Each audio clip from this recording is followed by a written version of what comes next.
Hi, I am that Paul guy, and it's Thursday.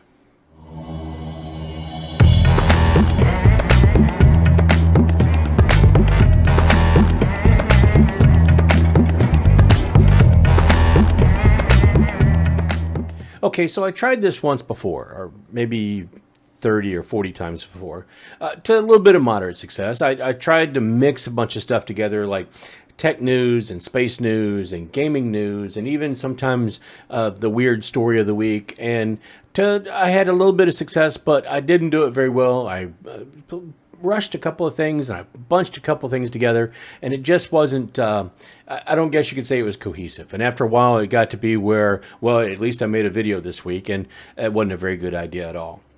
But seeing as how I'm going to try to do at least 2 or 3 videos a week and just really put a bunch of effort into it, I thought that instead of just me having a random, talking head about tech or whatever the subject of the week was, maybe I could bring the subject back, or maybe I could bring It's Thursday back, but have it a little bit more focused this time. And so, welcome to the first one of the year. We're going to explore a couple of things, mainly about Sony this week. Sony had a pretty big announcement. Actually, they had a couple of them, but first, we're going to start with Microsoft. And you're thinking, okay, Microsoft, in case you've been hiding under a rock, you might not know yet, that a couple weeks ago, Microsoft put in a bid or has made an attempt to buy Activision Blizzard for about $70 billion. I think it's like $68.7 billion with a B. Yeah, that the B thing. $1 billion. Yeah. So a whole lot of money for this, but you're thinking, okay, big deal. What does that have anything to do with Sony? We're getting there.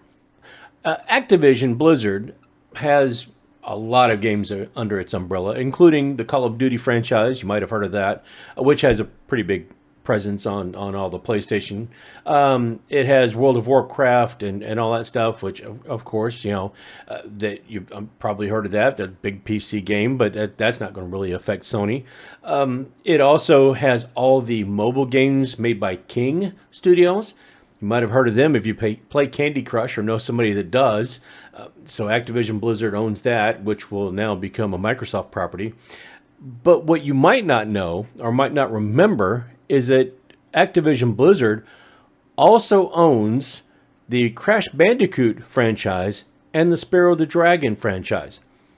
Two of the franchises that Sony PlayStation has exclusive its first couple of years on the PlayStation 1 and 2, or the original PlayStation and PlayStation 2. Those are two pretty popular franchises during that, especially Crash Bandicoot. I mean, that on the PlayStation, that was as big for Sony as, say, Sonic the Hedgehog was for Sega Genesis. I know, I just predated a lot of you, but that's okay. Believe me, Sega had a pretty big hit with Sonic on their hands. Anyway, so those two are owned by Activision Blizzard, and now they're becoming Microsoft franchises. Part of the problem with that is Call of Duty has a major presence on PlayStation for over a decade now, and it goes ways back. It goes way back. Microsoft has promised that everything that's in production right now, whatever games are in production, including 3 Call of Duty games, will be available on the PlayStation to fulfill that contract.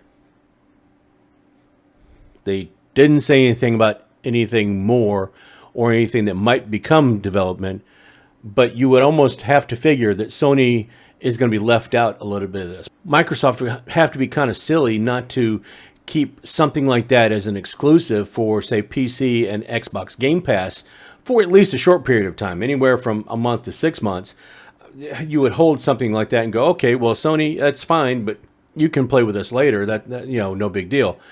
And you probably get a lot more traffic that way. Or a lot of people would simply just try to buy it on PC because it's hard to buy those consoles right now anyway. Have you tried to buy an Xbox lately? Either the Series X or Series S.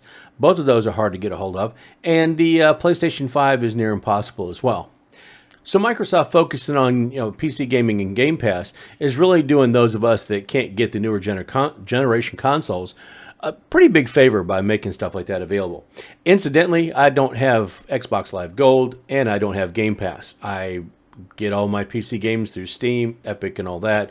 So I've kind of run the roundabout. There are games that I'm sure I will end up having to get from Microsoft.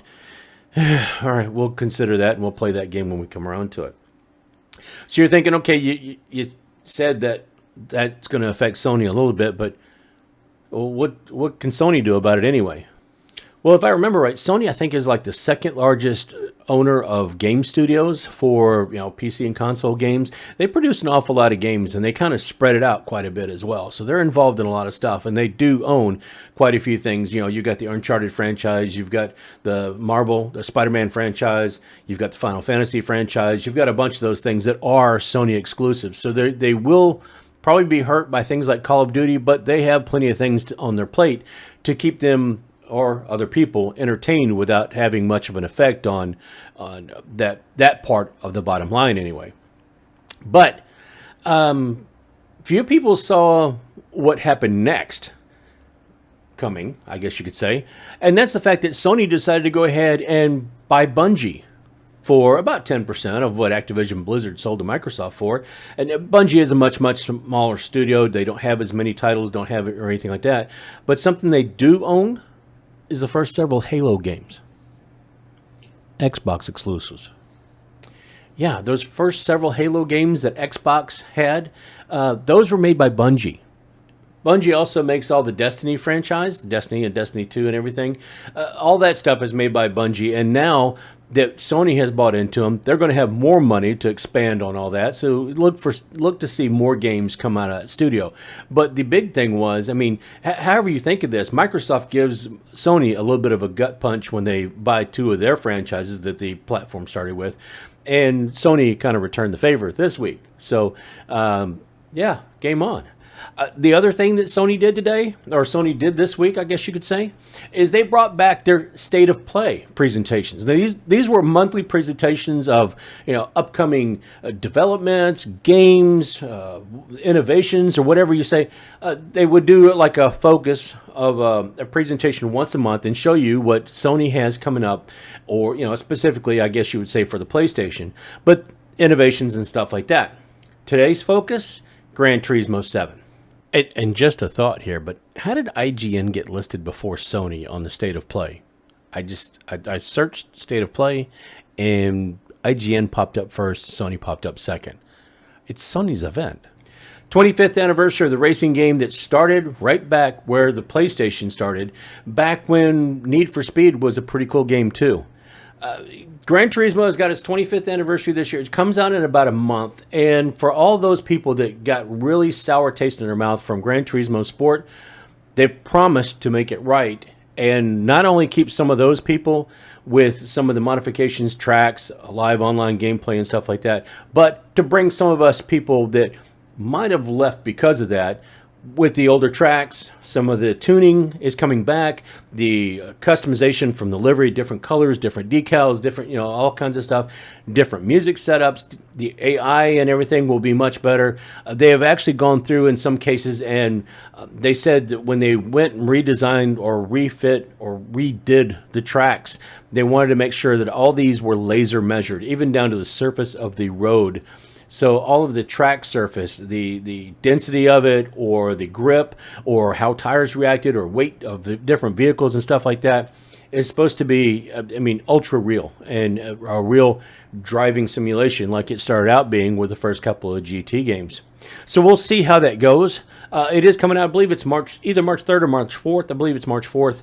And, of course, it's going to cost a little bit of money. And you're thinking, well, what good does this do me? I don't have a PS5. That's okay. It's available on the PS4 too. Yep. That was announced. I don't know exactly when, but they did mention it today that it was also going to be available on the PS4 for those of us that kind of gave up on trying to get a PS5 and move over to PC gaming anyway. Now, I'm not going to run out and buy a PS5 just for this game, but I'll buy this game for my existing PS4. And I don't know where you guys sit, but I would hope one day maybe this ends up getting ported over to PC like some of the other PlayStation or Sony exclusives have as well. So that, in a nutshell, if you want details on it, I will link the State of Play presentation from Sony down in the comments. They haven't updated a lot of stuff as far as tracks, cars, and all that stuff. There's supposed to be over 90 track configurations, over 400 cars. There's supposed to be a museum where you can go and you can learn about the different kinds of vehicles and history of them. There's supposed to be a new car dealership, a used car dealership, and I think it was a legendary dealership where you could go and buy things like the old DB5 or the Porsche 917 or some of those cars from that were, I mean, classic, one of a kind, total, complete innovations. The used car thing that I thought was pretty cool, they will update that daily, fair market value on some of these cars that be, maybe they're more popular or less popular. The price will be adjusted in the used car market. So I think that's pretty cool too. There's no way to really kind of cheat the system, although I know people will try. I'm interested to see what the track list itself will be, because they're bringing back stuff like High Speed Ring and Deep Forest and one of my all-time favorites, Trial Mountain. But Grand Valley East is missing from everything I've seen so far, and that's where I learned to crash like 100 times when I first started playing this game.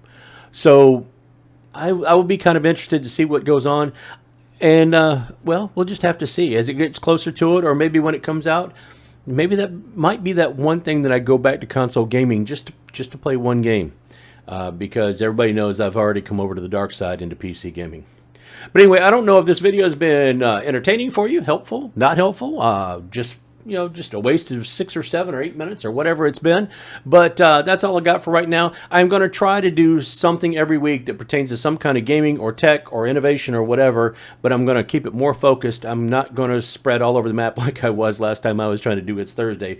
But that for this week, hey, it's Sony, and they've pulled off a really ballsy move, trying to pull one of the Xbox exclusives out from underneath their feet where they can't get it, and pretty high praise, or pretty big announcement for GT7 coming out next month. So we'll see how it goes. We'll see if it's any good, and we'll see if we'll see. I guess if we'll see. Heck, I don't know. Anyway, don't forget, if you liked the video, throw a like on it. If not, go ahead and throw a thumbs down. Oh, it's okay, good, but leave me some kind of comment. Are you interested in what's going on with Sony? Are you interested in what's going on with Microsoft and their purchase of the other game studios? Have you any interest in any of this at all? Don't care about consoles one bit, as long as it doesn't mess with your PC gaming. Let me know down in the comments. But anyway, that's all I got for right now. If you haven't subscribed yet, please do. But otherwise, hey, that's all I got for right now. So I will see you later.